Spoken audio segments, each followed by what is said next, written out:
Hello, my name is Blake Robinson, and in this video I'm going to be going over the Deck Uniqueness program that I wrote.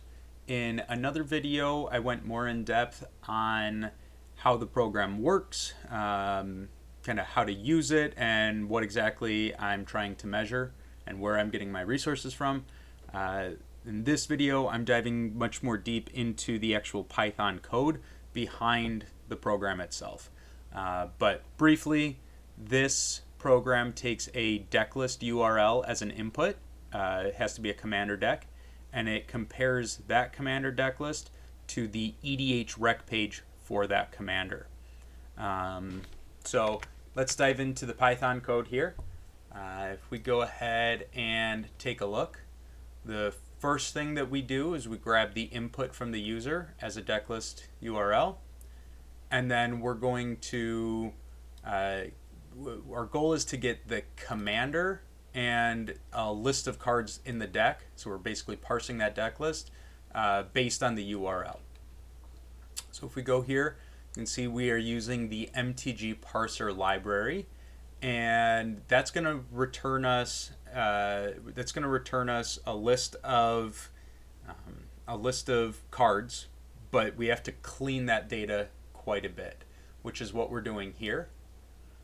I've broken this code out into a separate program, and we're going to, real quick, we're going to use this information, or rather use this separate program to kind of show you what exactly I'm talking about. So if we go ahead and run this program, I have basically in a separate deck list, I've created this small example deck which has a few commanders listed, as well as some cards that have weird syntax on them, as well as cards listed in the maybe board and sideboard. So as you can see here, we have the commander set as Cecily and Alfhelm. We've got 5 swamps in the sideboard, 5 mountains in the maybe board, as well as a few other cards spread throughout this deck list. And in this, right, at this point we have this cards variable, which is the parsed deck list, and then for each card within the deck list, I'm just printing it out here. And as you can see, we get the card name, but we also get a lot of additional information that we need to remove from the card itself. So in order to do that, we are using regex. If I go here, we don't really need this anymore. Take that out and go here. We're basically, for each card within this object, we are first checking to see if we can find this commander tag. Basically, every deck building website will have the commanders of the deck listed with these tags. So we first check to see if the card is listed as the commander. And if so, we're using the rest of the syntax to basically remove the quantity, the set number, the collector number, just those 3 pieces of information, as well as this commander tag, and we're adding it to this commander list, right? After that, we are making sure that we are ignoring any cards that are listed in the maybe board or the sideboard. And we do this because we don't want to contribute, right? Those cards are not part of the official deck list, so we don't want to check to see if those cards are overlapping with the edhREC website page data. Anyways, if those cards are not listed in the maybe board or the sideboard, then for each card, we're basically doing all that again. We are removing quantity number. We are removing the set that it's from. We're removing the collector number, and then any tags associated with that card. So this can be this could be card type tags like artifact, land. This also includes tags that are custom. So a lot of people like to make custom categories, like this is a card draw spell or this is a ramp spell. That will remove that information as well. And what we're left with, once you can see I'm going to print out each card in the deck list and the commander list after it's been run through this cleaning. And oops, let's go ahead and save the updates I did. We're going to run this again. And as you can see, we have each card listed. Also, one other thing I forgot to mention, there are some cards that have odd characters on them, like an A with an umlaut over it. And we need to remove those characters in order to search edhREC's database correctly. So we're removing that information as well. But anyways, this is what we are left with as our output, right? It's each card with all of that additional information removed. We also have our commanders listed out here, which we need to separate out in order to do the next step of our program. And so if we come back here, make this a bit smaller, I guess before we move on to the next step, we're also doing a little bit of data validation here, making sure that we get a few things. So first and foremost, if it's unable, the parser, if it's unable to connect with the website, then it's immediately going to feed us back a key error, and it basically means it's not a valid URL. Now, if it is a valid URL, but it doesn't have a deck list, it's still going to return an object, but that object is just going to be empty. So, when we try to do these steps with regex, we're going to either get a key error or a type error, and that's another way of doing the. And we're only going to get these key errors or type errors if there is no items within the object for us to amend. So we're checking that, and if it's unable to do it, again, we're going to do some data validation and let the user know, hey, this wasn't a valid deck list. Finally, the last piece of input validation that we're doing is checking to make sure that there is a commander selected within the deck list, right? We have this commander list variable, which we're adding to here, and if there is no commander in that list, its length is basically going to be 0, and if it is, we're going to let the user know, hey, you don't have a commander selected for your deck list. Once we have the deck list parsed out, we are going to go to edhREC in order to grab every card that is listed on the average deck page and the overall deck page for that commander. So I'll show you what I mean here. If we go to edhREC.com and let's go, I have Cecily. We'll do exactly this, right? So Cecily, Haunted Mage, and Autumn, Sigardian Outcast. We're going to have these two cards listed as our commander. And you can see, I'll zoom in a bit, on this page, it goes through a bunch of recommendations on cards that you can include in the deck, provided these two cards are your commander. And if we go ahead and look at the average deck, it basically takes all 1,651 Autumn and Cecily decks, and it figures out which cards are most frequently played in that deck and builds a 100 card deck list that is the average deck list. It's what the majority of decks are similar to. So anyways, if we go ahead and I'm going to do these separately. So the first thing that we look for is, or the first thing that we look at is the average deck list, and we're grabbing all the cards listed there. If I go ahead and inspect this, we have, here we go. Here is the JSON dictionary that edhREC uses for design.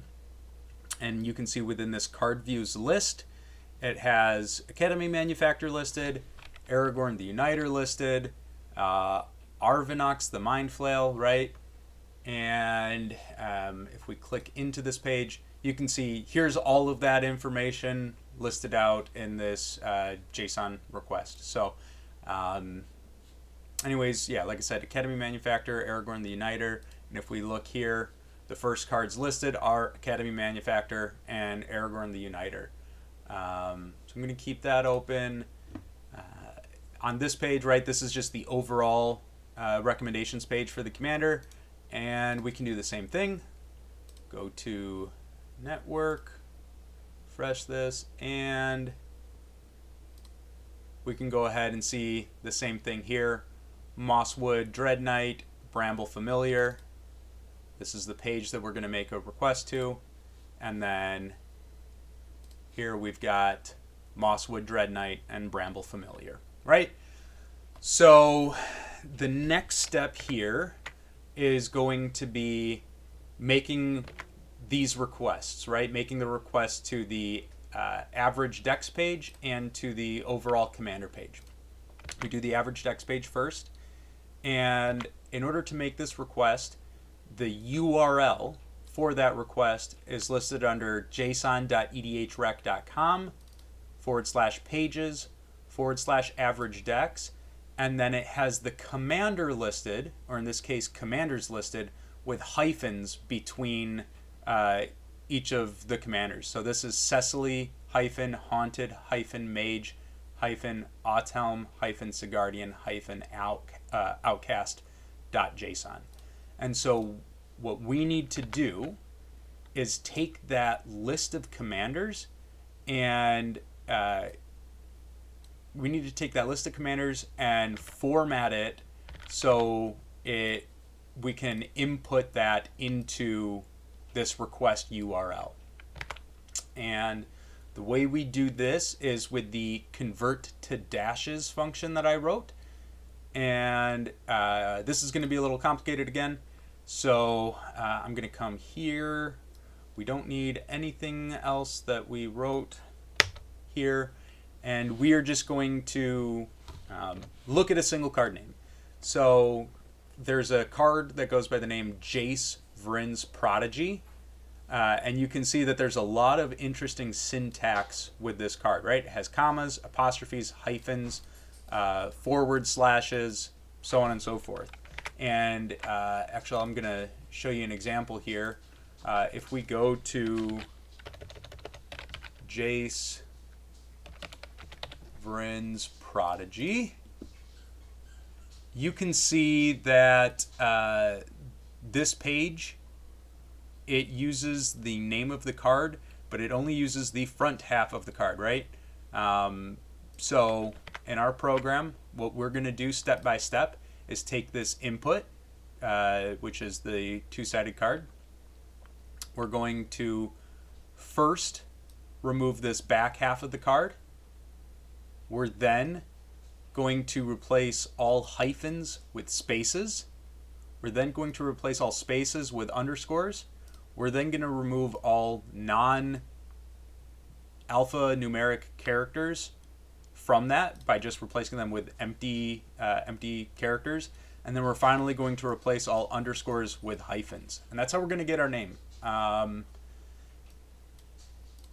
will kind of go step by step into why we have to do it this way. So if we do that, let's go ahead and run this program again. Oops, I apologize.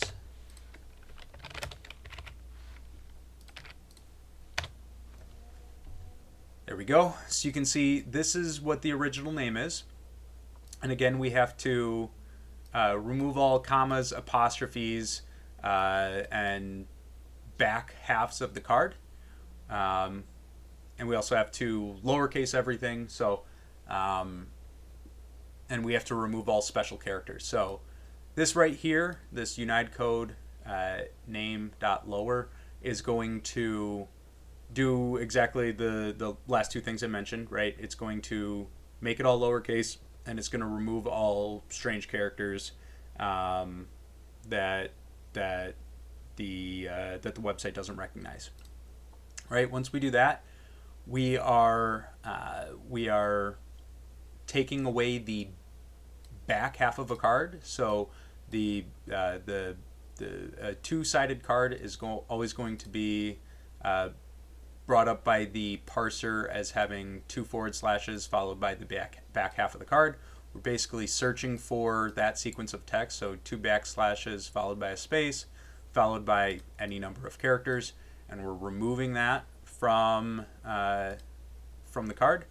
We are then going to remove all hyphens because, and we're going to set them as spaces because we actually need to maintain these hyphens within the program, and if we didn't in this step, it would be deleting all hyphens. So we actually have to change these hyphens to spaces first, and then we change those spaces to underscores. And we do that because this \W is basically checking for any non-alphanumeric. So it allows all letters, all numbers, and underscores to stay within the text, and then it's going to remove every other character, right? So commas, apostrophes, so on and so forth. We then are going to take those underscores, change them back into hyphens, and we're left with that final output that we need. So Jace-Vrins-Prodigy. And if we go back to this, you can see that it matches exactly. I don't know. Yeah, it doesn't get any larger, but right there, Jace-Vrins-Prodigy exactly as needed. So if we go back to this program, we are in the case, we are doing that to both of the commanders, and then we are in the case of single commander, we're just returning that output, and if it's partner commanders, then we actually have to return two outputs. So in the case of partner commanders, they have both commanders listed with the hyphen in between them, and we're basically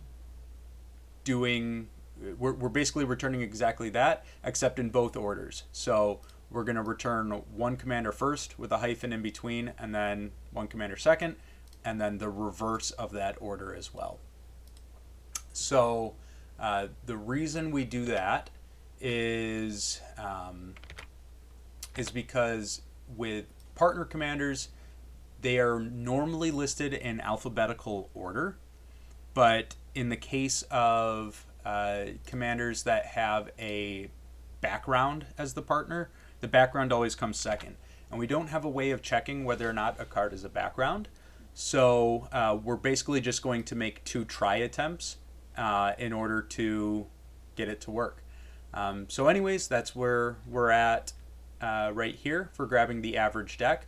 We go ahead and make the request. We input that dashed commander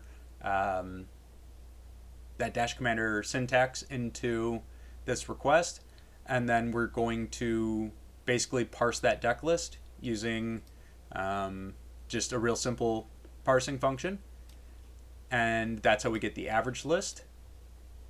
Then we're going to do literally the exact same thing for the overall commander page, grabbing every card listed there, and we're appending that to basically a deck list to this edhREC cards. And this is exactly what I was mentioning, right? We're going to try to do the dash commanders in one order, and if that doesn't work, then we're going to attempt the same thing except in that reverse order. So And we're basically checking that based on this response status code. So anyways, once we have, that basically gives us 3 different lists, right? We are given our deck list, the average deck list, and the edhREC deck list. And then we're going to basically compare this your deck list to the average deck list and see which cards are unique and which cards overlap. And we're going to do the same thing except your deck list with this edhREC list. And that function is written down here, right? We're going to instantiate 4 variables. The counts are going to be instantiated to 0, and lists are going to be instantiated to empty lists. And we're basically, for each card, seeing if it exists within, so for each card within your list, we're going to see if it exists within the edhREC list. And if it does, we're going to set the overlap count to 1 and append this overlap list. And if it's not in there, then we're going to add this unique count. We're going to add 1 to it and add the card string to this unique list. And then that's going to return all of our values. Once we do that, the only thing we have left to do is just write our results. So I'm not going to go too in depth on this code because it'll look different on the website, but we're basically showing for each category which cards are unique to the commander's average deck list, which cards are unique to the commander's edhREC page, which cards overlap with the commander's average deck list, and which cards overlap with the commander's edhREC page. Anyways, that's about it for this program. If you have any questions, feel free to contact me. My information is listed on my website under the contact page. You can also see it on screen here. But if you would like to play around with the tool, please do so. I hope you enjoy it. And let me know if you have any questions. Thanks so much, and bye-bye.